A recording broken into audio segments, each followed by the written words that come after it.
1911년입니다. 12월 14일로 갑니다. 어떤 얘기 해주시겠습니까? 1911년 12월 14일은 노르웨이의 탐험가 아문센이 세계 최초로 남극점에 도달한 날입니다.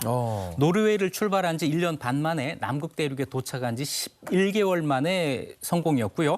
남극점 정복을 두고 영국 탐험가 스콧과의 세계 대결에서 승리를 거둔 것이었습니다. 네, 우리가 5대양 6대주라고 얘기하는데 남극을 일컬어서 7번째 대륙 이렇게 얘기하고 각국의 남극을 차지하기 위한 경쟁이 또 치열했죠. 네, 지구상에서 가장 추운 곳인데요.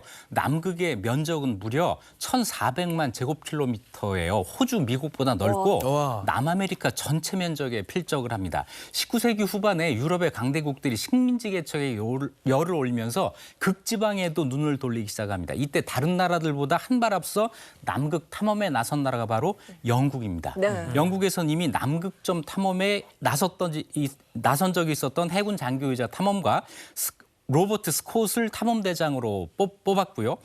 남극에 대한 지리 정보는 물론이고 왕립지리학회가 재정 지원을 듬뿍 해주면서 다른 나라들보다 앞서갈 수 있었습니다.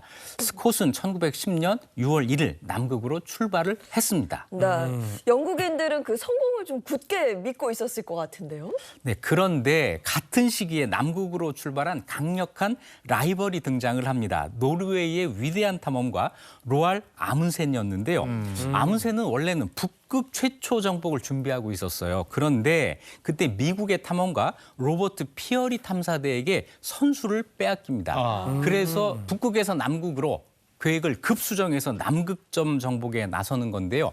여담이지만 로버트 피어리 탐사대는 북극점에서 40km가량 못 미친 지점까지만 갔어요. 실패한 거죠.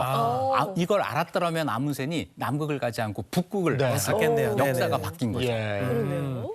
라이벌 등장이라니까 이 강대국이었던 이 영국의 견제가 보통이 아니었을 것 같은데요. 아문센은 영국이 노르웨이에게 압박을 가해서 이거 못 가게 할까 두려워해서 이걸 비밀에 붙입니다. 목적지를 대원들에게도 북극이라고 속인 채로 프라모를 타고 남극으로 떠나요. 자, 아프리카 인근에 도착해서야 스콧에게 나도 남극에 간다라고 한 사실을 알리는 일종의 선전포고를 한 거죠. 그리고 보급품을 싣기 위해서 호주에 있었던 스콧이 거기서 이 소식을 듣고 경악을 하게 됩니다. 남극은 세계에서 제일 추운 곳이니까 준비를 철저히 했을 텐데 두 팀 다 비슷한 작전으로 갔나요? 비슷하기는커녕 이렇게 다를 수가 있나 할 정도로 달랐어요. 자, 목표는 같죠. 남극점 정복이다. 그런데 탐험대 구성, 시작점이 다 달랐습니다. 로버트 스콧은 이전 탐험 때와 마찬가지로 남극 대륙에서 가장 큰 빙붕, 로스 빙붕이라고 하는데 베이스 캠프를 쳤고요. 아문센은 다소 험하고 잘 모르는 길이지만 남극점에서 100km 떨어진 로스 빙붕 반대쪽에 자리를 잡았어요. 이 스콧 탐사대는 과학자 위주, 아문센 탐사대는 전문 탐험가 위주로 구성이 됩니다. 운송 수단도 영국의 스콧은 특수 제작한 모터 썰매, 모터로 가는 썰매, 그리고 추위에 강한 시베리아산 말이 끄는 썰매를 이동 수단으로 삼았고요. 아문센은 4개 썰매에 모두 개만 52마리를 준비했고 여기에 노르웨이인의 강점인 스키도 이동 수단으로 선택을 했습니다. 자, 10월 중순이 되면 남극에는 여름이 찾아옵니다. 자, 이때부터 본격적인 레이스가 시작이 됩니다. 예, 세계 대결이 시작이 됐습니다. 근데 사실 남극은 여름이라고 해도 하루 최저 기온이 영하 25도거든요. 맞아요. 뭐 우리는 견딜 수조차 없는 그런 추위인데 아무래도 가장 중요한 건 추위를 누가 잘 견뎠을까? 이 부분인 것 같아요. 네, 스콧 탐험대는 기존에 하던 대로 모직으로 된 유럽식 방한복을 입었습니다. 그런데 이 옷은 추위에는 강한데 습기에 약해요. 그 안에서 땀이 나게 되면 이 땀이 그 안에서 언다고 하거든요. 그래서 위험한데 이런 옷을 입고 간 겁니다. 여기에 시베리아산 말이 시베리아에선 버텼는데 남극에 가니까 맥을 못 쳐요. 그래서 말들이 죽어나가니까 또 기계식 장치가 있었잖아요. 이건 연료가 얼어서 쓰지를 못하게 됩니다. 이동 수단이 사람밖에 없는 거예요. 그래서 이 썰매를 사람이 밀고 전진을 하게 되다 보니까 속도가 굉장히 늦었죠. 반면 아문센은 에스키모 생존법을 받아들입니다. 짐승 털가죽으로 만든 가볍고 따뜻한 옷을 입었고요.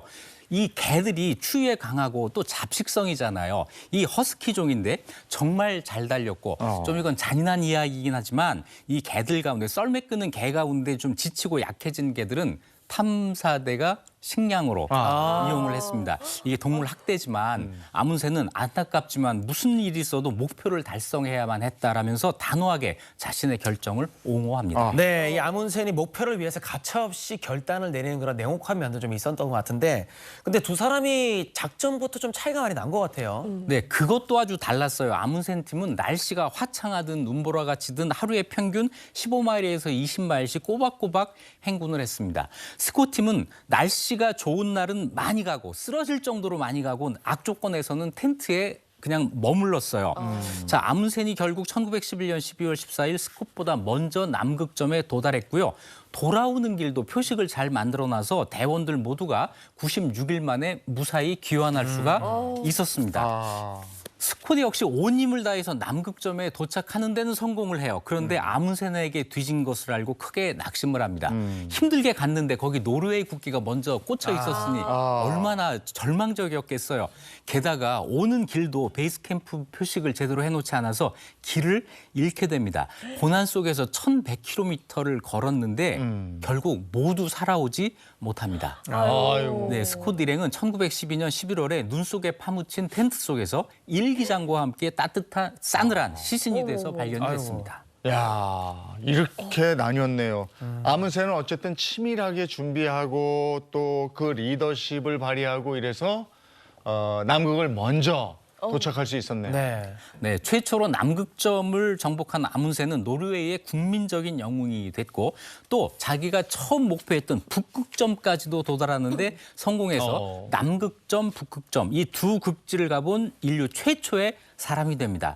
하지만 1928년에 비행기 사고로 사망을 해요. 자, 아문센은 극한 상황에서 특유의 리더십으로 지구의 양극단을 정복했고 결국 역사의 주인공으로 남게 됩니다. 네. 그래서 오늘까지도 우리가 그 이름을 알잖아요. 아문센이라는 네. 이름을.